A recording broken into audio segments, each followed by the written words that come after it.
በ19ኛው መቶ ዓመት አካባቢ ሰሜን ኢትዮጵያ ማለትም አቢሲኒያ ነበር የሚባለው። በዛን ጊዜ አቢሲኒያ በተለያዩ ንጉሶች ነበር የሚተዳደረው። ከነኚህም አንዱ ራስ ካሳ ነበሩ።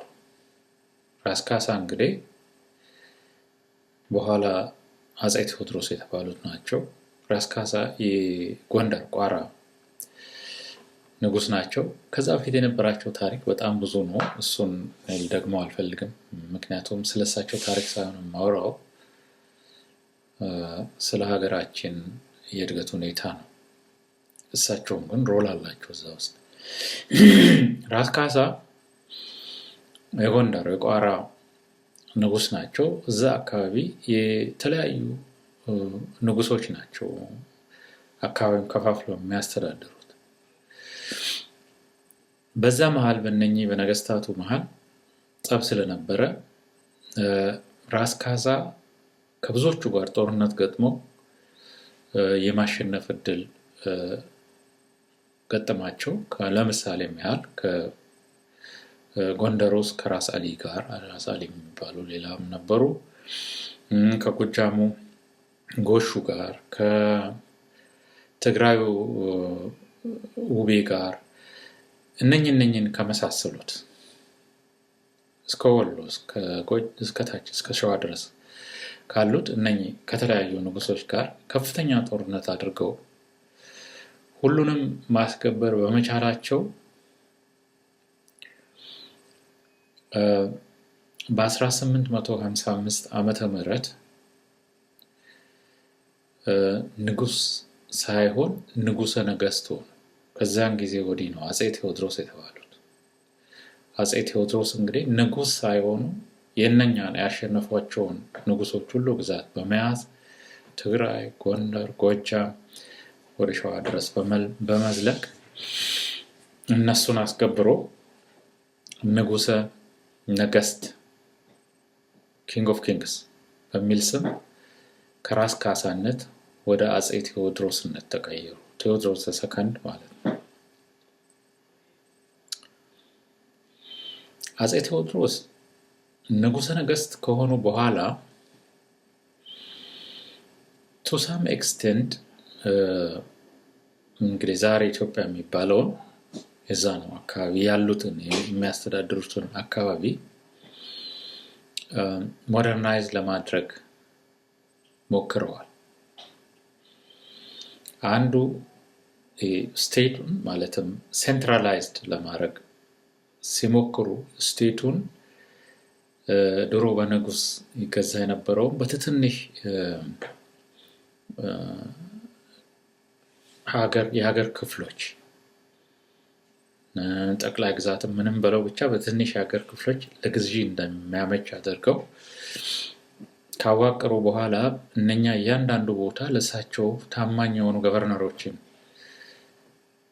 በመሾም ቅጥረኛ ገቨርነሮች ማለት ነው ያንን አካባቢ እንዲያስተዳድሩ ያደርጋሉ። ይሄ ማለት እንግዲህ አትሊስት ፎርማሊ የሆነ መንግስት ተዋቅሮ ሴንትራላይዝድ ሆነ ማለት ነው በሳቸው። ሌላው ጃስቲሱንም እንደዚሁ በተቻለ መጠን አንድ መዋቅር እንዲኖረው አድርገዋል። ዋናው ሄድ ጃስቲሱ ግን ማለትም ሄድ ጃጁ የጃስቲሱ ሄድ ጃጅ አፄ ቴዎድሮስ ነበሩ ራሳቸው። ማለትም ዋናው ፈራጅ ራሳቸው ናቸው። ግን የሆነ ጃስቲስ ሲስተም እንዲፈጠር አድርገዋል። ሶስተኛውና ዋናው የሞከሩት የመከላከያ ጦር ለመመስረት ነው። ለመጀመሪያ ጊዜ ፕሮፌሽናል የሆነ የሚከፈለው ከወታደሮች የተውጣጣ ጦር እንዲቋቋም ለማድረግ ነው የሞከሩት። እንግዲህ ስቴትን ለማዋቀር ሞክረዋል። ጃስቲስም ለመስረት ሞክረዋል። ዲፌንስ እንዲኖርም ለማድረግ ሞክረዋል። ኦል ኢን ኦል ቱ ሳም ኤክስቴንት በዛን ጊዜ ባለው ስታንዳርድ አገሪቱን ሞደርናይዝ ለማድረግ ነው የሞከሩት። ይህንን ሲያደርጉ ግን ያለ ተቃውሞ አልነበረም። ይህንን ሲያደርጉ ከፍተኛ ችግር ነበረባቸው ውስጡ። እነኚህ የተሸነፉትም ነገስታት አልተቀበሉትም ነገሩን። በተጨማሪ ቤተክርስቲያኗ አለች። የቤተክርስቲያኗ በዛን ጊዜ የነበሩት አቡነ ሰላማ የሚባሉት ናቸው። አቡነ ሰላማ የአፄ ቴዎድሮስ ሁኔታ አላማራቸውም። ቤተክርስቲያኑ ትልቅ ኢንፍሉዌንስ ነበረው። የኢትዮጵያ ኦርቶዶክስ ቤተክርስቲያን ማለት ነው። በታሪካችን መቼስ ብዙ ቦታ አለበት። ይሄ ሀገር ውስጥ ያለው ነው እንግዲህ እሳቸው የሚያስተዳድሩት ሀገር የሚሉት ሀገር ውስጥ ያለው ችግር ሲሆን፣ ከዛ ባሻገር ኮሎኒያሊዝም ገና የጀመረበት ጊዜ ነው። የውጭም አውሮፓውያን ፓርቲኩላርሊ ብሪቲሽ ኢንተረስት ነበራቸው ኢትዮጵያን ኮሎናይዝ የማድረግም ተብሎ ኢንተርፕሬት ሊደረግ ይችላል። ከዛም በላይ ደግሞ በጣም የሚያሰጋው የአረቦቹ ኢንፍሉዌንስ ነበር። ይሄ ኦስማኒክ ራይሽ የሚባለው ተርኪና ግብጽ በዛ በኩል በቀይ ባህር በኩል ፈልሶ የሚገባው የአረቦቹ ትሪት ነበር እና ይሄን ሁሉ ይፈራሉ። ውስጥ ያሏቸው ተቀናቃኞች በጣም ብዙ ናቸው። በተጨማሪ ደግሞ ቤተክርስቲያኗን ትቃወማቸዋለች። ኮምፕሊትሊ አይዞሌትድ ነው የሆኑት። ከውጭ ትሪት የሚያደርጋቸው የእስልምናው ሃይማኖት፣ ይሄ የአረቡ መስፋፋት፣ የኮሎኒያሊስቶቹም አሁን የእንግሊዝ መነሳሳት ያሰጋቸዋል። ይህም በመሆኑ አትሊስት የውስጡንም ሁኔታ የውጭንም ሁኔታ እንደምንም ለማረጋጋት በዚያን ጊዜ ከእንግሊዝ ሞናርኪ ጋር ግንኙነት ነበረ። እንደውም የእንግሊዝ ኮንሲል ሁሉ ነበር እሳቸው የሚያስተዳድሩት እዛ አቢሲኒያ በሚባለው። ቸርች ለቸርች ደግሞ እንደዚሁ ግንኙነት አለ። ሚሽነሪዎች አሉ። ሄንሪ አሮን የሚባል ሚሽነሪ አለ እዚህ ታሪክ ውስጥ ብዙ ጊዜ የሚጠቀስ። እሱ ከአቡነ ሰላማ ጋር የኢትዮጵያ ኦርቶዶክስ ማነው የዛን ጊዜ ኦርቶዶክስ ቸርች ፓትርያርክ ከነበሩት አቡነ ሰላማ ጋር ትልቅ ኢንተርናል ግንኙነት ነበረው እና አይዞሌሽኑ ሲሰማቸው ይሄን ሁሉ ለማድረግ የግድ ወታደር መዋቅሩ ተዘርግቷል። ግን ትጥቅ ያስፈልገዋል፣ መመሪያ ያስፈልገዋል። ለዛ ሁሉ ከውጭ አላይድ የሚያደርጋቸው ሰው ስለሚያስፈልጋቸው በዚያን ጊዜ ለነበረችው የእንግሊዝ ንግስት ሞናርሽ ማለት ነው፣ ሞናርሽ ለሞናርሽ ነው ኮንታክት የሚደራረገው። የድረሱልኛል አይደል የእርዳታ ጥያቄ ደብዳቤ ጽፋሉ። ደብዳቤ ሲጽፉ ለዚህ ደብዳቤ የእንግሊዝ ሞናርኪ ምንም አይነት መልስ አልሰጠው፣ ምንም አይነት ኮንሲደሬሽን አልሰጣቸው። ይሄ ነገር በጣም ያስቆጣቸዋል። ይሄ ነገር ተሰደው ንቀውኝ ነው በሚል በጣም ሲያስቆጣቸው እንግዲህ ታሪክ እንደሚዘረዝረው ነው ያደረጉት። ምንድነው ይሄን ሄንሪ አሮን የሚባለውን ሚሽነሪ እጁን በካቴና አስረው መቅደላ አፋፍ ላይ ወስዱታል። በዛ የተነሳ የእንግሊዝ መንግስት እንደ ተቃውሞ እዛ ያገለግል የነበረውን ኮንሱል ወደ ሀገር ተመለስ ይላል። ያ ነገር ደግሞ ጭራሽ ፕሮቮኬት ያደርጋቸውና ይሄን ኮንሱሉንም ያስሩታል። ከኮንሱሉም ተጨማሪ ደግሞ እዛ የነበሩ በዛን ጊዜ የነበሩ አውሮፓውያን በሙሉ ተሰብስበው መቅደላ ቤተ መንግስት ውስጥ ይታሰራሉ። የእንግሊዝ መንግስት እንግዲህ ብዙ በዲፕሎማሲ ጥሯል ነው የሚለው ታሪክ። ጥረት ካደረገ በኋላ ማለትም እንደ ሆስቴጅ የተያዙ ሰዎች እንዲፈቱላቸው ያንን ነገር አፄ ቴዎድሮስ ሪፊውዝ ያደርጋሉ። በዛ ሪፊውዛል የተነሳ የእንግሊዝ መንግስት ምክንያት አገኘ ማለት ነው። በዚያን ጊዜ እንግዲህ ከእንግሊዝ እና ከህንድ ከተወጣጡ ወታደሮች ያው ህንድም በነሱ ኮሎኒ ስር ስለነበረ ወታደሮች ተልከው በሰሜን በኩል መቅደላ ላይ በተደረገው ጦርነት አፄ ቴዎድሮስ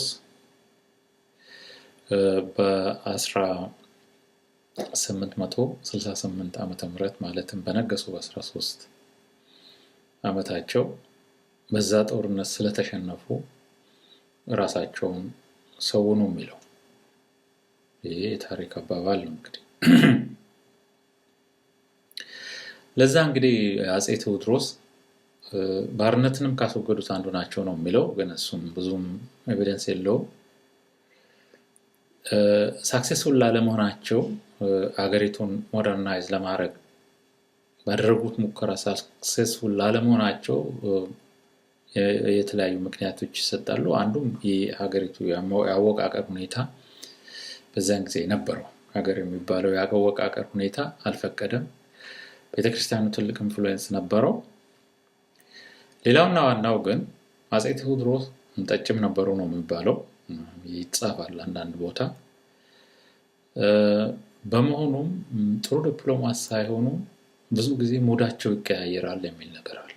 ልክ እንደ ዛሬው ዶናልድ ትራምፕ ማለት ነው። ዛሬ ይሄን ነገ ይሄን እንደዚህ ሙዳቸው በጣም ይቀያየራል። በጣም ቁጡ ናቸው።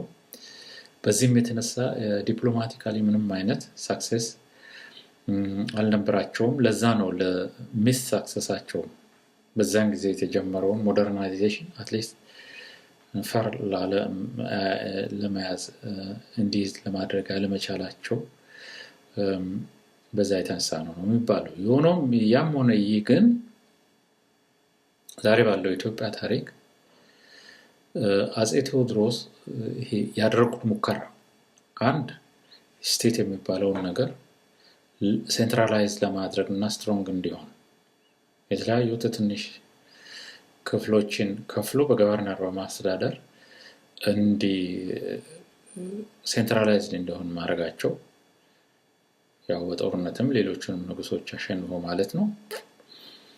ሁለት ጀስቲስ ሲስተም ለመፍጠር መሞከራቸው፣ ያው ሄድ ጀስቲስ እሳቸውም ቢሆኑ ዋናው ዳኛ ግን ሞክረውታል አንድ ስትራክቸር ለመዘርጋት።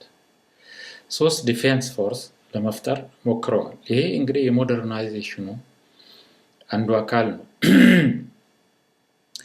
እሳቸውም ቢሆን ግን ያ በዚያን ጊዜ የነበራቸው ገቢ ምንጭ እንግዲህ እነኚህ በየቦታው ከተከሏቸው ገቨርነሮች በሚሰበስቡት ግብር ነው። ያው ፊውዳል ሲስተሙን ሊቀይሩት አልሞከሩም። በዛም ጊዜም የሚታሰብ ነገርም አልነበረም። ምክንያቱም ሀገር የሚለውን ነገር ገና ሙሉ ለሙሉ አልተመሰረተም ነበር።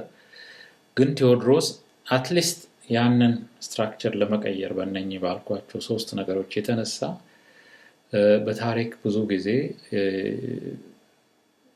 ይሄ ነገር እንደ ፖዚቲቭ ይታይላቸዋል። በእኔ ግምትም ትክክል ነው ብዬ ነው የማምነው። ይሄ እንግዲህ እስከ 1868 ቴዎድሮስ ራሳቸውን እስካጠፉበት ጊዜ ድረስ ያለው አጭር ታሪክ ነው ማለት ነው።